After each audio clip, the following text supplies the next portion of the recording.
Bienvenue à vous, chers téléspectateurs. Balandi, il y a émission Mingi, Cri de la jeunesse. Cri de la jeunesse est une émission qui parle jeunesse. Jeunesse congolaise dans son ensemble.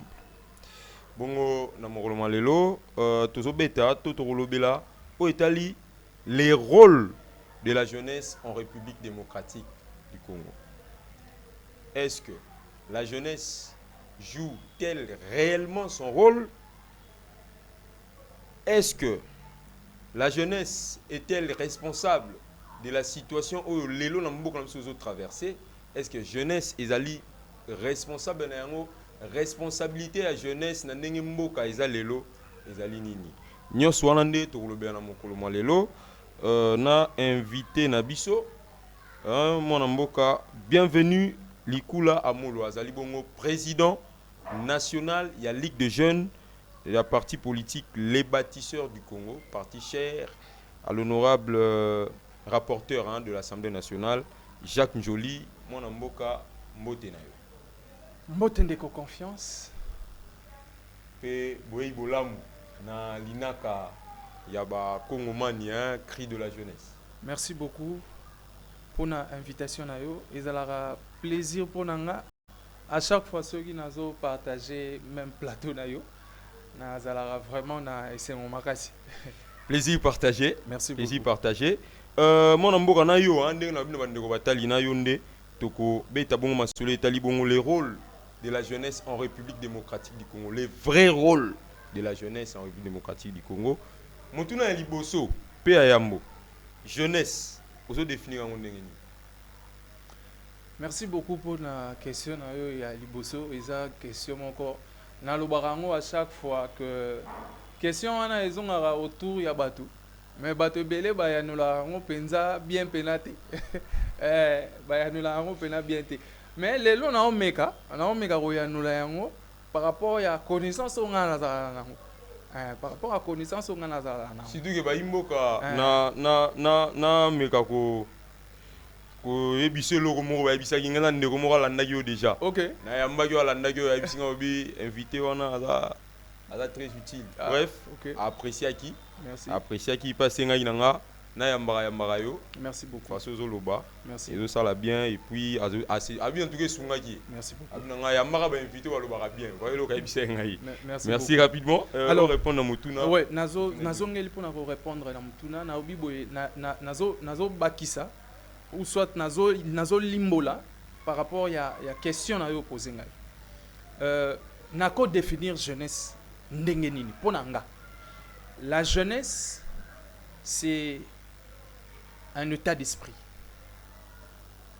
Chez moi. La jeunesse n'a pas d'âge. Oh, donc attends, tu as 80 ans. C'est un état d'esprit. Okay.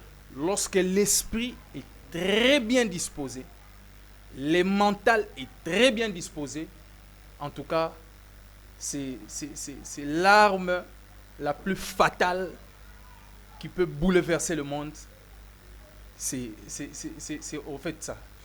Merci mon mboka, bienvenue. Merci. Molo bandeko ba otso rejoindre na biso so tu biso siko c'est ko bate toza bongo na linaka na bino émission na bino cri de la jeunesse ici ka bito lobela rama matali jeunesse congolaise en particulier jeunesse en monde du Teka ya Congo, ya République démocratique du Congo.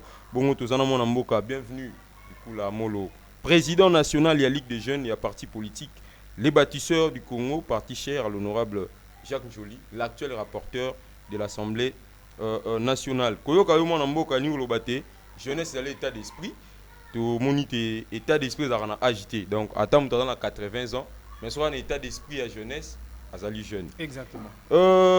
Rôle réellement pour na yo, rôle ya jeunesse na kati ya République démocratique du Congo ezali. Merci beaucoup pour la deuxième mutuna na yo. À chaque fois nazo le kana yo opesa ngai musala makasi mais ezalaka musala te parce que ouais à chaque fois na ibisaka yo soki ozo yamba batu et ça la nga plaisir tant on a landaka yo et que oyambaka batu oyo bazo pesa information. C'est ça au fait ce que nous attendons à chaque fois sorozo yamba ba mboka. Et merci. Ah. Merci en tout cas. Kepena tout dans mon thème. Bon, le rôle de la jeunesse. La jeunesse a plusieurs rôles. Oui, numéro. Oui, la jeunesse a pris plusieurs rôles, mais ngai na romeka to solo la tana 2, 3, 4 rôles. Oh, to romeka rolobela momke. Tu sais que le rôle est belé. Oui. C'est que tous sont ndam. Tous sont ndam. Aussi ça sur les lotés. T'es trop cocaté. En tout cas, bozo pena. Ouais. Bo tia pena mai na moté mama et puis pena bo mela. Ba pema. Ba rôle ko ezali belé to ke na ndam. Exactement. On a c'est plutôt ça misa tout. OK, pas de problème. Oui, numéro yango et puis to ba Okay. to ko en profondeur. Merci beaucoup. Alors, avec plusieurs défis que la jeunesse est en train de parcourir, la jeunesse a un rôle très crucial. Il a un rôle très crucial. Pourquoi je dis très crucial? Parce que kolandi sama motuna no ya liboso na uti ko limbola o na lobi que la jeunesse c'est un état d'esprit. La jeunesse, c'est l'esprit d'acier. Na yango nazo mbala moko nazo répondre à la deuxième question na yo, le rôle de la jeunesse. 1. Le rôle de la jeunesse est de défendre la souveraineté face aux agresseurs. Ça c'est le premier rôle de la jeunesse. Deuxième rôle, oyo jeunesse et sengeli avant de là. La jeunesse doit être formée pour que enfin ye aye bandenge nini yako défendre. Troisième rôle de la jeunesse. La jeunesse doit lutter contre la manipulation. La jeunesse doit lutter contre la division. La jeunesse doit lutter contre le tribalisme. Naromeka to vandela nanu esika wana po ezo salabiso pasi mingi. Merci mon amboka, merci mon amboka. Donc tu retenir hein, tu relever tellement par rapport à ma yuti koloba. Donc nangi to kota déjà na fond il y a sujet na biso ya mokolo malelo tozobeta lisolo tozobeta bongo lisolo etali rôle ya jeunesse na kati ya République démocratique du Congo. Défendre na oki olobi ya liboso lobi rôle ya jeunesse na ba oyo pesi pote toto lobela lelo ya liboso défendre la souveraineté face aux agresseurs. Ba redéfendre yango comment? Est-ce que ba jeune ignos esengeli ba bima ba jima banga ba ko luka agresseur na ndaku na ye ba ko défendre yango comment? Bon, au moni na domaine wana ya ko défendre na lobaka chaque fois que tant tozo lobelaka jeunesse ngai na linga mingi kocha mutoyo azo incarner jeunesse katinayi. Hein, mutoyo azo vandisa jeunesse katinayi. Mutoyo azo lingate jeunesse ezala ya kopanzana. Je salue ici en passant le coordonnateur national de la jeunesse de l'Union sacrée, Jeko Beya Chilenge, et Sika Azali na pesi mbote. Le gros pesi mbote, na fongo la parenthèse moko. OK. Ils ont la jeune moko tuninga imotuna boy. Tuna ginga imotuna pro mi ko le kinzo te bandaye ko ninga. Ninga la imo moke na yo bimate na ina ndako. Ayi singa lobi alanda kiyo. OK.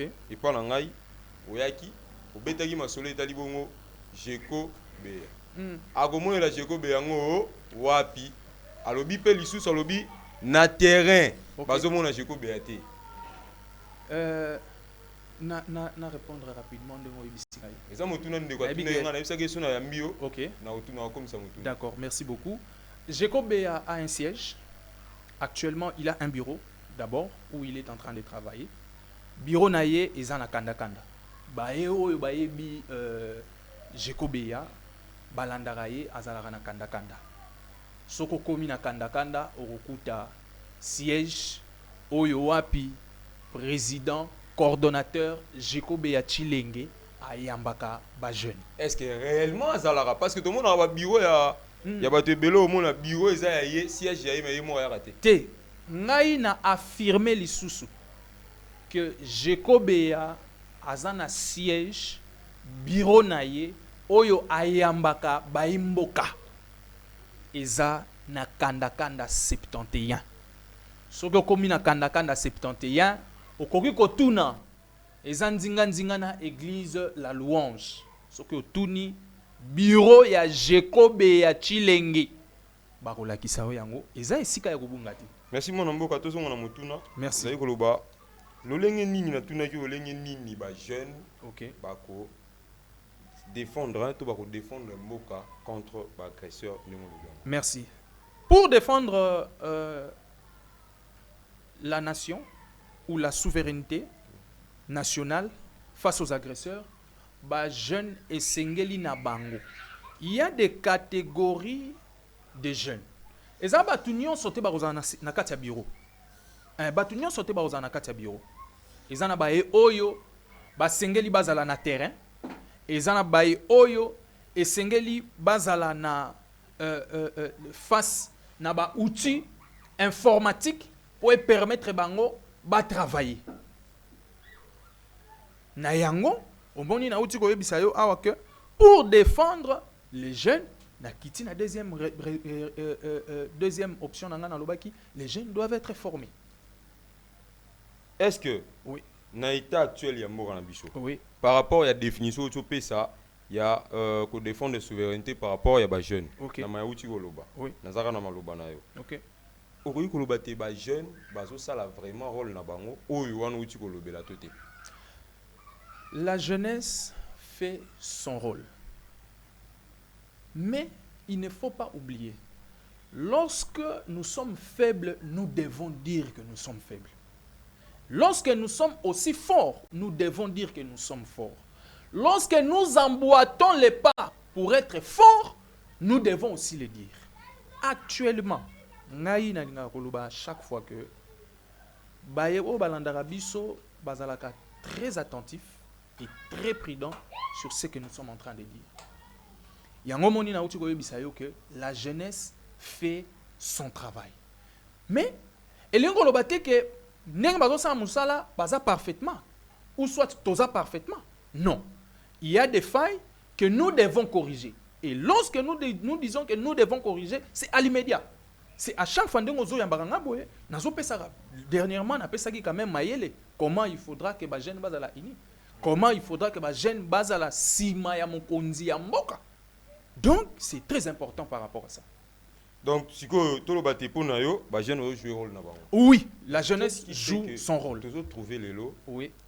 Les jeunes aux olobela. OK. Tous mona bango na ba sododo, ba chaîne na ba soupe na tolo, ba jeunes ba melaka ba bangi. Ba jeune na kuluna ba jeune na koyiba est-ce que ba wana pe tant ozolo bela jeune azo jouer rôle na bango oui na ba wana pe jouer rôle na bango oui parce que il faut pas oublier que la jeunesse n'est pas seulement un secteur oyo batu bakanisaka que jeunesse ezaka il faut la n'habiter âgé ou soit non. Que la jeunesse c'est un état d'esprit, c'est un mental d'acier.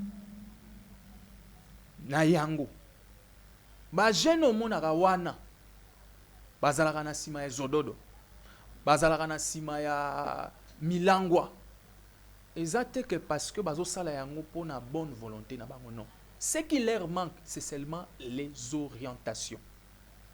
Mais non, qui pour les orienter? Voilà yango na uti koloba awa que la personne qui est mieux placée pour orienter ces jeunes à comprendre que à chaque fois que nous sommes à chaque fois que tozo la distrait mungu nazo kota azo travailler par rapport à distraction na biso nde yango na uti koloba awa que la personne qui est mieux habilitée à former, à encadrer ces jeunes, ezali motomoko. Le coordonnateur national Jekobeya Chilenge.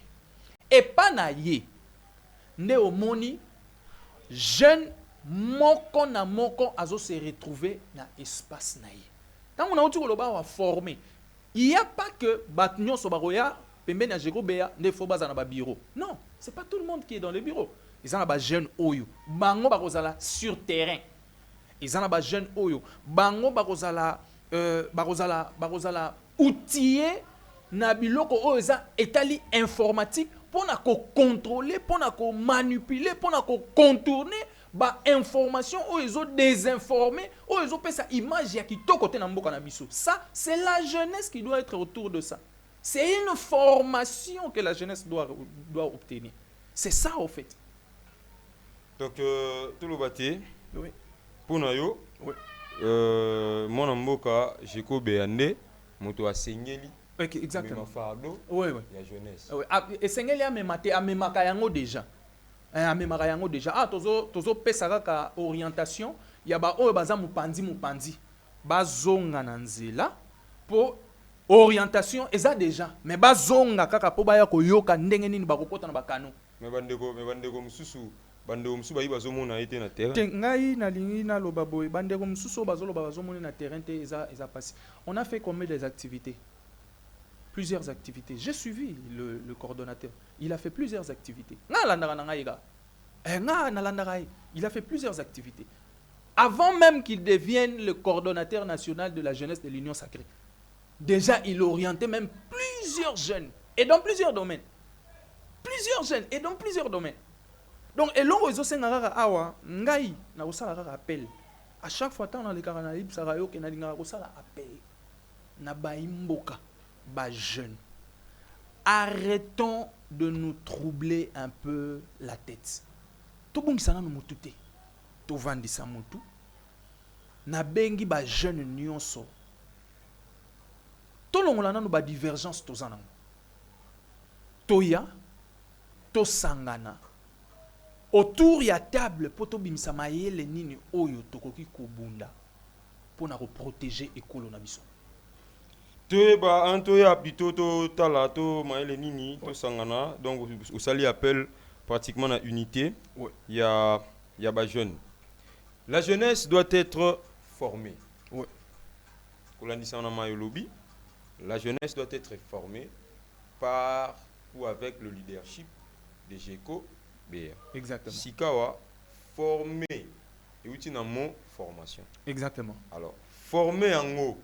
Bah cause de formation ni bah la former il faut en avoir école ou yo bah okende parce que tant que ça va ngo n'engeni ni à défendre la souveraineté nationale parce que il y a aussi déjà bah jeune peut à côté en armée bah on peut pas défendre la souveraineté nationale parce que formation en haut ça l'allusion ah la jeunesse doit être formée par Jeko sous le leadership de Jeko oui bah former on est au outil d'ailleurs pour répondre mais peut-être au tchaga en côté. Ok. La jeunesse doit être formée autour de plusieurs axes. Un, il y a de ceux-là qui doivent être formés pour être au front. Comme je l'ai dit, et zanaba oyo bakozala formé pour na kozala sima ko manipuler ba outils importants ya informatique pour ko bunda contre ba information oyo monguna azo sala pour ko salir image na biso. Et il y a de ceux-là oyo bakozala formés administrativement pour orienter chaque dossier ya ba jeune oyo zoya pour ko orienter ba. Donc il y a plusieurs formations que la jeunesse doit vraiment s'impliquer. Il faut vendre la penza na katiwana. Et en moni na sali appel na ba jeune nyonso. Ba ya autour ya coordonnateur national pour apesa ndela nini oyo bakokota. Ba canon nini bakosalela pour se retrouver ndenge ba lobaka chaque fois que to se retrouver kate. Non, il y a des canaux par lesquels il faudra accéder pour okoma na objectif na yo. Soki ozalaka likolo moyen tokota na bakano wana ezate. Pasi yango wana. Merci mon mboka on a rappelé bandeko batali ba bazolanda biso linaka na bino cri de la jeunesse. Hein? Éviter Mela, voilà. Mela, hein, il y a jeunesse. Toyambi Bongo Mboka, bienvenue Likula Molo. Président national de la Ligue des jeunes, le parti politique, les bâtisseurs du Congo, parti cher à l'honorable Jacques Joly, l'actuel rapporteur de l'Assemblée nationale. Mon Mboka, au lobby, il faut pas la former sur plusieurs axes. Ouais. Si on a tout ni, il faut pas la former, c'est-à-dire non, on va la former. Pourquoi on va la former jusqu'à présent? Non. Nabi que aux autres na question, so na moni question on les a bien na bongisi mbala moko. T'es pas mieux les alliés. Yo ya no la la. Ngala tu na en fait ngala tu na question ba imbo ba mi tu na nda. Te ça pas monter. Problème ça na ngala kota aka na penser na bango na bimisi na tuni. Te ça pas monter ndengo tuni so na moni que question wana et bimi bien te na bongisi quand même pour te les bien. Merci beaucoup de confiance. Voilà, bah jeunes bazali formés tété. Il y a des jeunes qui sont formés. Mais n'y ont sauté. Mais n'y ont sauté. Pour la n'y ont sauté. Voilà. Pour la n'y ont sauté. Parce que il y a de ces jeunes qui ont inculqué ce que moi, ce que nous disons ici à chaque fois, les messages du tribalisme. Mon éloko inculqué bango.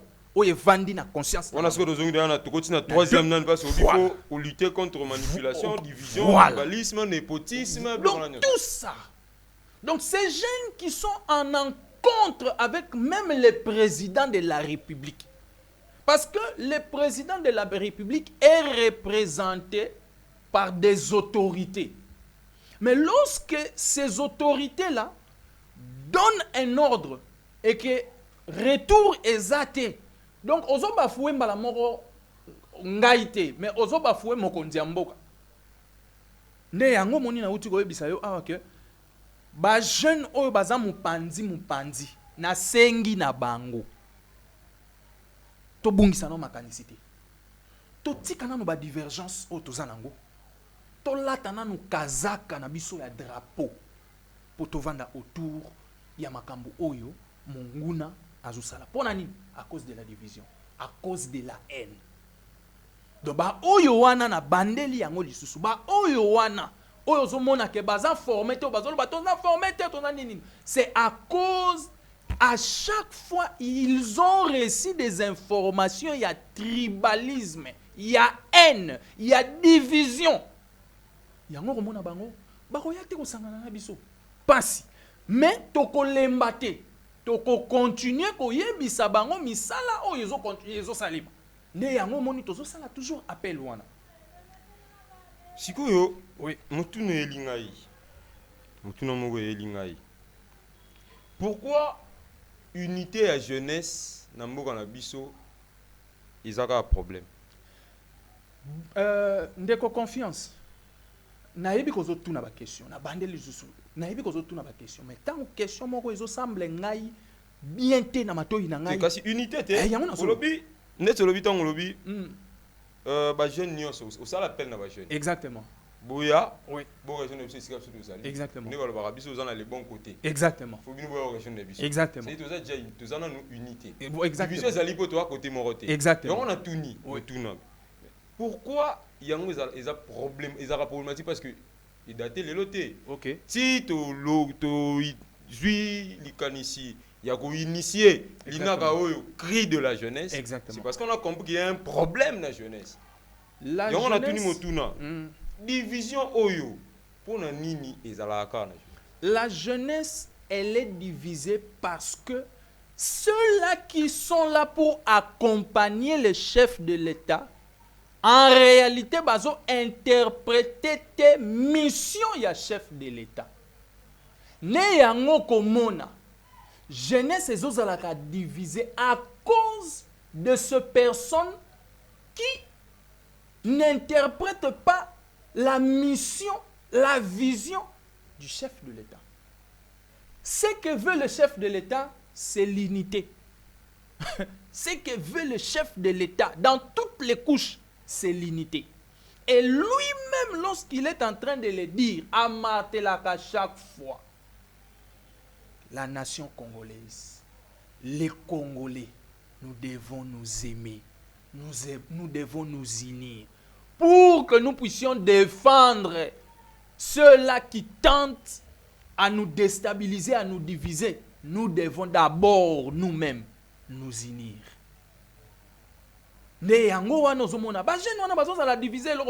C'est à cause des informations de la haine qu'ils reçoivent. Par qui? Par ceux-là qui dirigent, mais qui ne sont pas dans la vision ou la mission du chef de l'État, Félix Antoine Tshisekedi Tshilombo, président de la République démocratique du Congo.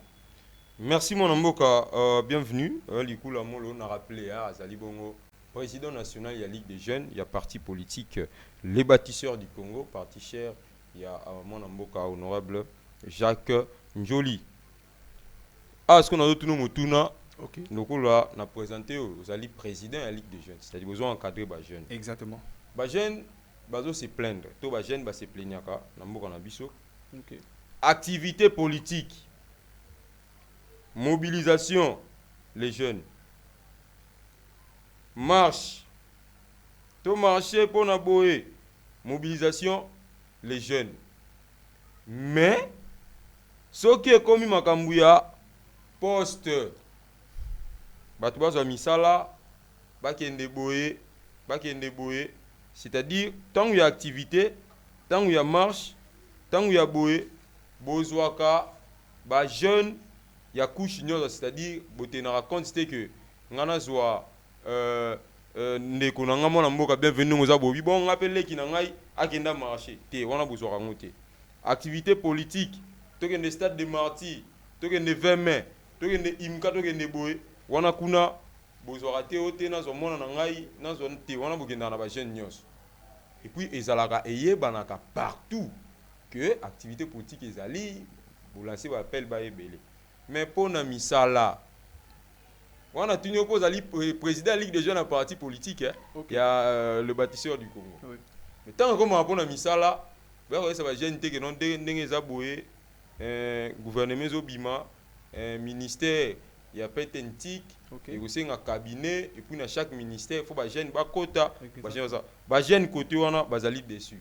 Et là on y a ça va. Merci pour na mutuna na yo, mutuna wana eza mutuna moko très important.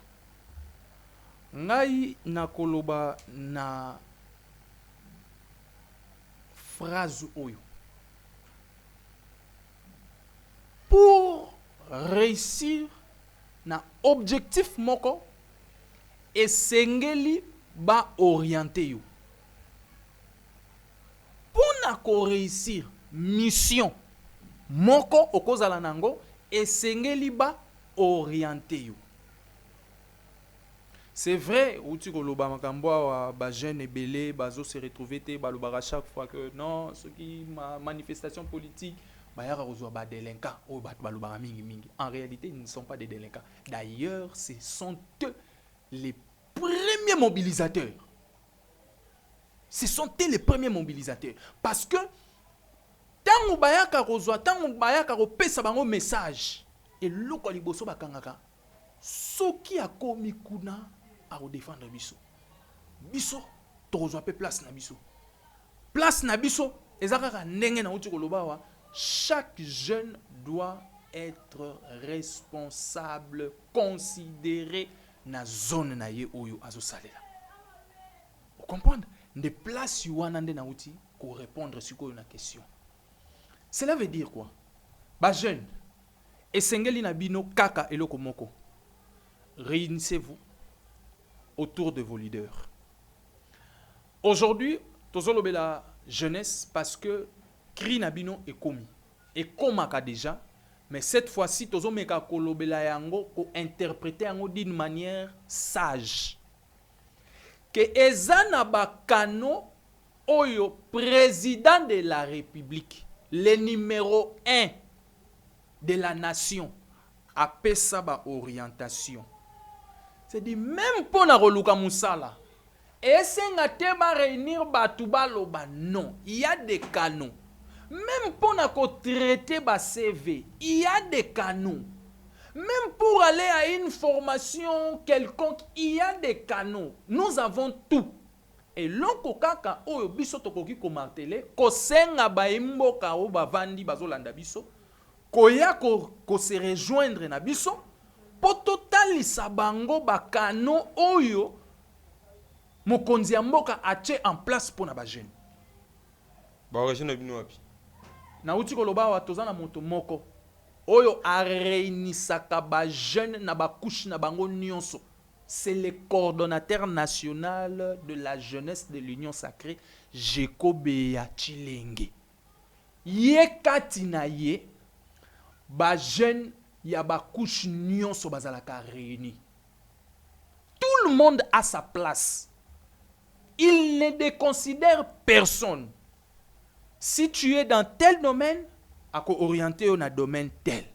Si tu es dans le domaine oyo, ako orienté au domaine oyo. Yango moni na uti kolobake, ba jeune il faut bazala former. Biso nyonso kaka tete kozala sima ya ba bureau. Non, il y a de ceux-là qui doivent être sur terrain. Ba yike nyonso bazolanda biso na pesi bango mbote. Bango bazalaka toujours na mbela ya koyoka. Ba coordonnateur nyonso na pesi bango mbote. Pourquoi? Parce que bango baza on a outi koloba wa ke baza ba pion. Donc ça veut dire quand il y a une communication de la jeunesse, bango bazora yango. Mais ba oyo bazo sala contre campagne ou bazo tambola contre courant na outi koloba yango awa, c'est à cause de l'information, de la haine, le tribalisme de koti les yango izo sala bango bongo ndezo créer ba conflit oyo lelo tozolobela izo sala passe so na tuni motuna ote ndeko ayebisa ingango en tout cas au sepelate fona tunango ndeko elenge bien sûr au lobby que jeunesse c'est état d'esprit c'est-à-dire hein elenge à soit à peine état d'esprit à jeunesse à sa jeune à lobby atangi kelasi asilisi kelasi ake kozwa musala ye ko jeune aza na 24 ans 25 ans ake kozwa musala bazo senga ye aza une expérience professionnelle déjà bazo publier offre d'emploi bazo senga déjà expérience professionnelle dans la matière peut-être il y a 10 ans ou il y a 7 ans siko na ye jeune oyo auto aussi sa classique expérience ana kozula ngo wapi point de vue na yo lo la leader la jeunesse par rapport à la pratique on a toujours mon lelo c'est-à-dire lancer offre d'emploi bah aussi a déjà expérience professionnelle plus pire encore monsieur Zatina va structure à l'état exactement n'a pas point de vue na yo sur cette question. Merci beaucoup pour na point de vue wana ngai et ça la ngai et ça la passi parce que outil ko poser une question awa autour il y a jeune ba jeune bazo se retrouver c'est vrai. Pas si nanga ekoinde na question wana. Mais awa nakomeka ko limbola bae o bazolanda ngai. Oui, parce que yo bengi ba jeune autour ya leadership. Exactement. Ya Jekobeya. Oui. C'est pas problème ya ba jeune. Tant ba rien na ba problème na bango. Faut avoir solution. Exactement. Yango na mo importance pe ya mutu na oyo. Yango moni na uti ko yebisa yo awa ke ndenge tozo tambola awa na République démocratique du Congo. Ezana mutu moko apesaki vision. Esengeli na batu oyo bakozala autour na ye ba interpréter vision ou mission na ye. Ba interpréter vision ou mission na ye. Nde yango okomona. Soki déjà mokonzi ya mboka atelemisi bendele abeti likolo ya mesa alobi boye on aime faites votre travail pour aider la population parce que on aime moi na UP jeune moi za na carte on aime déposer sur carte ngo omoni pourquoi président de la République alobaki yango parce que tout le monde ne peut pas trouver de l'emploi dispersé. Non. Il y a des organes qui sont habilités à former. Ne yango moni mokonzi mboka lobi on aime et loka liboso on aime telema sala musala nayo.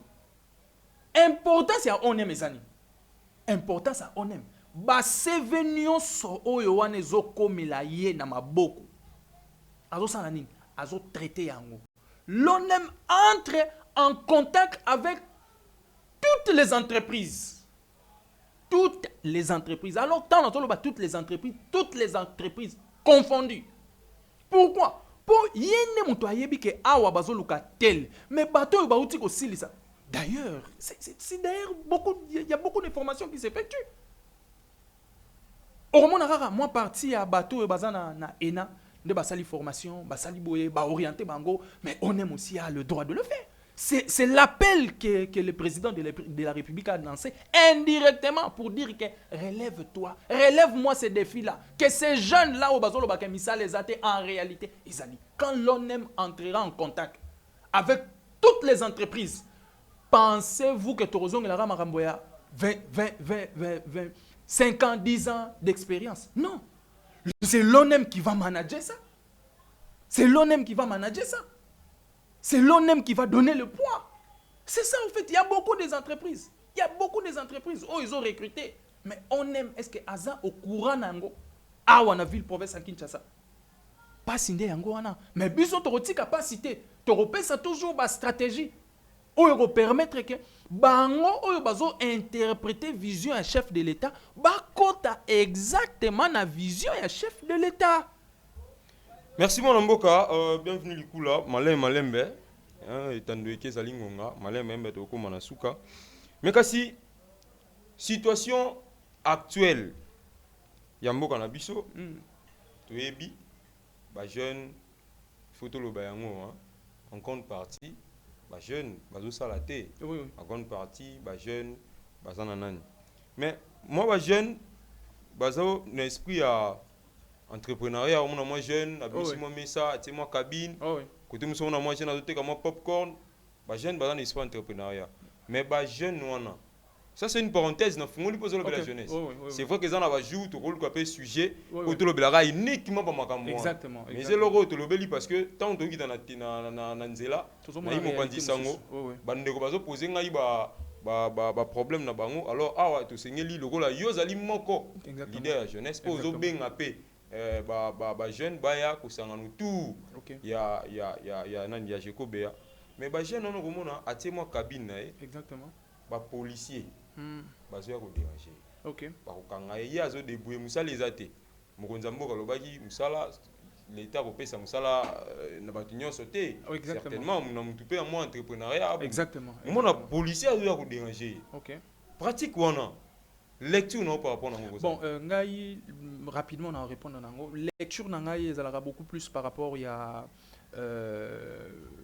localisation voilà peut-être nakoloba yango localisation ou nakoloba na sens ya koloba que espace est-ce que esika jeune wana ache soit cabine soit libaya na ye espace wana eza vraiment approprié.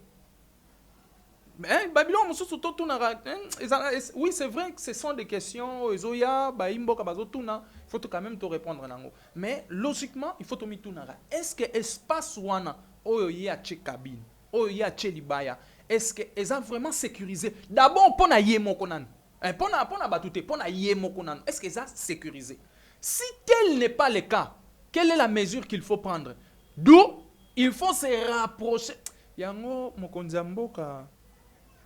Merci beaucoup, Sem Félix Antoine Tshisekedi Tshilombo, parce que vision naie eza tellement monene, eza tellement eza na mission moko ya monene makasi. Omoni neti babiloko ba bourgmestre oyo baza ba représentant direct ya chef de l'État. Nomoni babiloko wana ba bourgmestre nde il faut ba orienter. Chaque bourgmestre est appelé à descendre et à vérifier la vie du peuple. Ceux qui ont monique place wana, ils ont déjà bien été pour la protection na yomoko. C'est vrai que les policiers bazoya na brutalité et que senga pe bango pe ba kota na même logique au président de la République azolobela que les policiers doivent avoir les mentales oyo et vandi bango pour permettre bango basala musala na bango kimia. Motuna suka. Merci. Awa ba jeune obengi bango baya autour ya Jekobea. OK. C'est que ba autour ya Jekobea ba ozwani. Mais écoutez.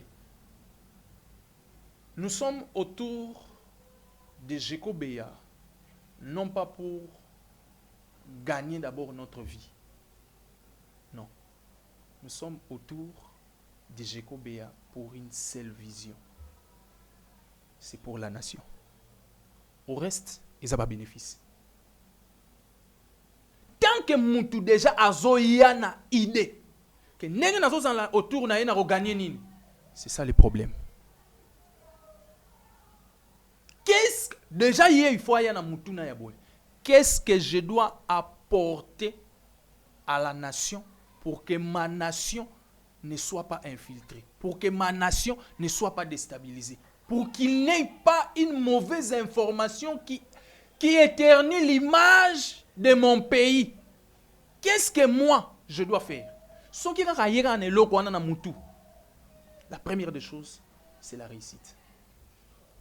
Ah, si vous avez bienvenue. Na kosepelo ta la caméra. Ok. On s'adresser na ba jeune au bazolanda yo. Merci. Opesa bango liloba na yo. Opesa bango message. Ok. Clé. Ou ça peut les appeler mot de la fin na yo pour que tu compris de comme suka.